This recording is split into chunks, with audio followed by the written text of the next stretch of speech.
ఈ రోజు NS hospital దగ్గర Ameerpet NS hospital pillar number 1427 దగ్గర ఉన్నాం.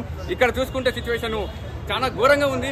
ఇంటర్ ఏరియా కలెక్టర్ ఎవరు వస్తారు వాళ్ళ దృష్టికి, కానీ అలాగే డిపార్ట్మెంట్ ఎవరున్నారండి ఇక్కడ డిపార్ట్మెంట్ వాళ్ళని కూడా కవర్ది డిపార్ట్మెంట్ కూడా వచ్చింది ఇక్కడికి.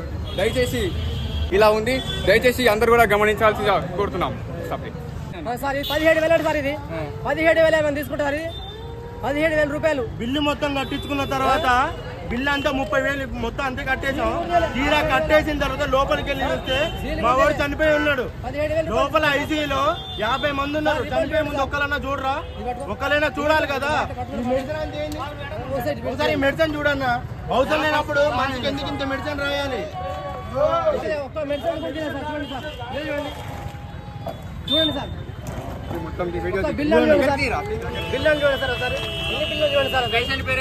ఉపేంద్ర యాదవ్ అన్నారు కూడా తల్లాడ అన్నారు కూడా ఏపీ వస్తుందా? తెలంగాణనే వస్తుంది. తీరా మేము 2 గంటల నుంచి ఐసీయూ దగ్గర అక్కడ పక్కన ఉన్నాం. 2 గంటల నుంచి బిల్లు కట్టండి అంటున్నారు. తీరా బిల్లు కట్టి పై నుంచి కిందకి వచ్చేలా చూస్తే మా మనకి చచ్చిపోయినాడు. ఈ మెడిసిన్ అంత అవసరం లేనప్పుడు ఎందుకు తీసుకున్నట్టు మెడిసిన్ ఎందుకు? ఇప్పుడు మనిషికి అవసరం ఉంటేనే మెడిసిన్ రాస్తారు కదా. ఇంత మెడిసిన్ అన్న, ఇంత మెడిసిన్ మనిషి ఫోటో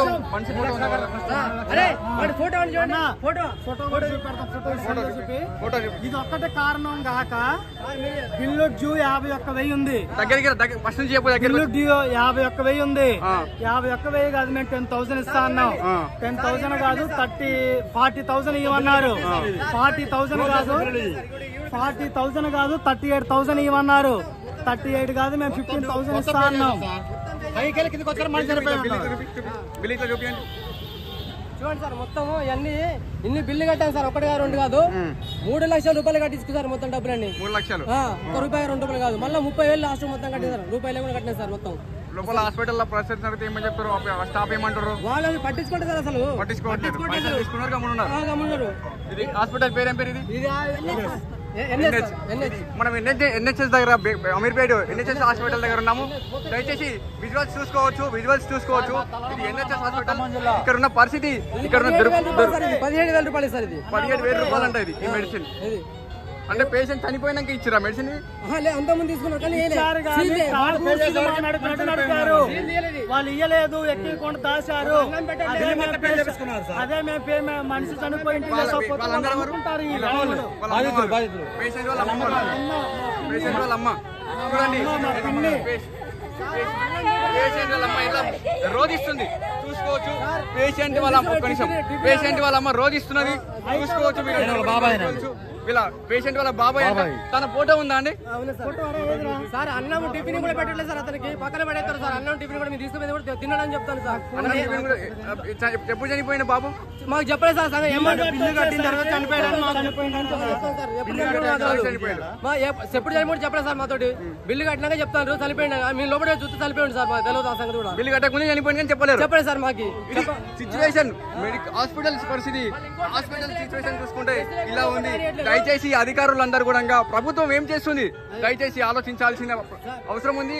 హైదరాబాద్ లో ఇలా ఉంది పరిస్థితి. హైదరాబాద్ అమీర్పేట్ లో హాస్పిటల్లో ఇలా ఎన్ఎస్ హాస్పిటల్ పరిస్థితి ఇది. దయచేసి గమనించాలి. అది అందరు కూడా ఎన్ఎస్ హాస్పిటల్ పరిస్థితి ఇలా ఉంది కాబట్టి చెప్పండి. మీరు చెప్పాలి, మీరు చెప్తే కాదు. సినిమా చూపిస్తున్నారు సార్. ఇక్కడ ఠాగూర్ సినిమా డైరెక్ట్ లైవ్ లో చూపించారు మాకు సార్. ఇంకోటి చెప్పండి సార్, డ్రెస్ లేకుండా లోపల పోలేదా? మమ్మల్ని మొత్తం లోపల పంపించారు. మమ్మల్ని మొత్తం పంపించేసి ఒక మాస్క్ పెట్టి పంపిస్తారు ఏదైనా కానీ. లోపల పంపించారు. చనిపోయిన వ్యక్తి చూడొచ్చు. చనిపోయిన వ్యక్తి 20 సంవత్సరాలు చిన్న వయసు. ఒక్క మందులు కూడా వాడలేదు సార్ ఇంతవరకు. చిన్న వయసు ఏమని ఇవన్నీ అమ్ముకోవడానికి ఎవరు నమ్ముతారు సార్? 300 కిలోమీటర్ల దూరం నుంచి వచ్చాం మేము. ఖమ్మం మొదలు పెట్టుకోండి. హాస్పిటల్ ప్రిపేర్ ఎవరు చేశారు? మేము అనుకోని 6 బ్రాంచ్లు ఉన్నాయి. మంచి హాస్పిటల్ అట్లా ఎట్లా అంటే శివ అనే వ్యక్తి ఖమ్మం చెప్పాడు. బెస్ట్ హాస్పిటల్ 6 బ్రాంచ్లు ఉన్నాయి. మంచి హాస్పిటల్ ఎలాంటి వాళ్ళైనా మంచిగా వస్తారు. వీళ్ళందరికీ దొంగనా కొడుకులు వీళ్ళందరికీ కమిషన్ ఉంటుంది. ఈ కమిషన్ ఉంటుంది హాస్పిటల్ కాడికి గవర్నమెంట్ ఊళ్ళో ఉండే డాక్టర్ ఉంటాడా? ఊళ్ళో ఉండే డాక్టర్ కరెక్ట్. అసలు హాస్పిటల్ అనేది వేస్ట్. పైకి మమ్మల్ని తిడతా సార్, బయటికి పోలేట సార్, మమ్మల్ని పైకి తిరిగి మమ్మల్ని లోపలికి పోనీయరు. టౌన్ వేసుకోవాలా, ఇద్దరు బావాలా, ముగ్గురు బావాలా. డాక్టర్ పేరు ఏం పేరు? రిపోర్ట్ తీసి డాక్టర్ పేర్లు చూపించండి ఒకసారి. డాక్టర్లు ఒక్కడ కాదు, అందరు డాక్టర్లు కిడ్నీ డాక్టర్ వస్తున్నారు. మొత్తం 5 డాక్టర్లు చూస్తున్నారు.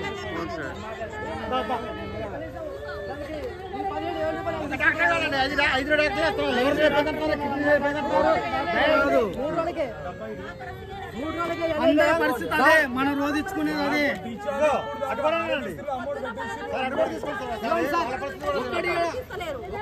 మీ పరిస్థితి ఏందమ్మా? మాకేమో సార్ ఏమో ఫస్ట్ ఏమో ప్రైవేట్ లో 1,50,000 కట్టిస్తున్నారు. అది అయిన తర్వాత ఏం చేసారు, ఆరోగ్యశ్రీలో పెట్టానన్నారు. ఆరోగ్యశ్రీ అప్రూవల్ వచ్చింది. అప్రూవల్ వచ్చింది సార్ కూడా. ఇప్పుడు అమౌంట్ కూడా చెప్తున్నారు. ఇంకా వచ్చింది సంచు ఫెయిల్ అయిపోయింది చెప్పేశారు.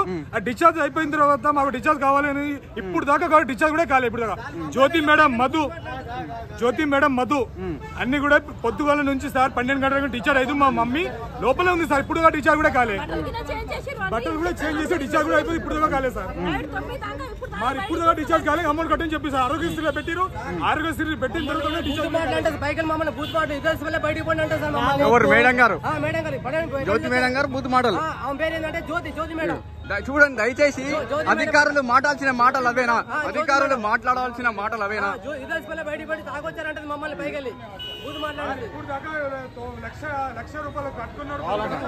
డిపార్ట్మెంట్ కూడా రావడం జరిగింది, పోలీస్ డిపార్ట్మెంట్ కూడా రావడం జరిగింది. ఓకే, మాకు ఇప్పుడు కూడా డిశ్చార్జ్ కాలే. మేడం కూడా ఉంచుకున్నారు. మళ్ళీ ₹1,00,000 కట్టేస్తే మీ పేషెంట్ బయట తీస్తాను అని అంటుంది సార్ మేడం. మా దగ్గర ₹1 లేదు. మేడం ఏం చెప్పిందంటే అప్రూవల్ వచ్చింది, ఆపరేషన్ చేస్తాను బాబు అని చెప్పింది. ఆపరేషన్ ఫెయిల్ అయిపోయింది. ఫెయిల్ అయిన తర్వాత బాబు నీకు ఇంత అమౌంట్ అయితే చెప్పొద్దు కదా సార్ వారు. చెప్పలే కూడా, ఒక్క మాట కూడా చెప్పలేదు సార్. నా 2 days వచ్చిన తర్వాత మీరు ₹1,00,000 కడితే మీ మమ్మీని బయట తీస్తానని చెప్తున్నారు సార్. ఎట్లా మీకు చావాలా, ఇంకా బతకాలా? ఇంకా మీరే దయచేసి మీరే సార్ మా బై సార్ అంతే సార్. ఇంకా ఇప్పుడు దాకా మాకు డిశ్చార్జ్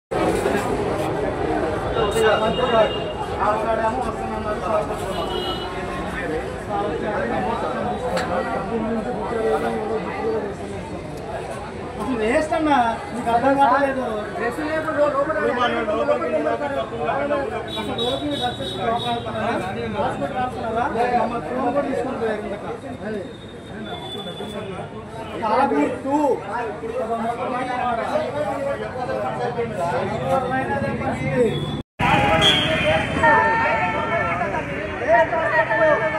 బయట తిరిగి మనం లోపల పోనీయరు. వేసుకోవాలి.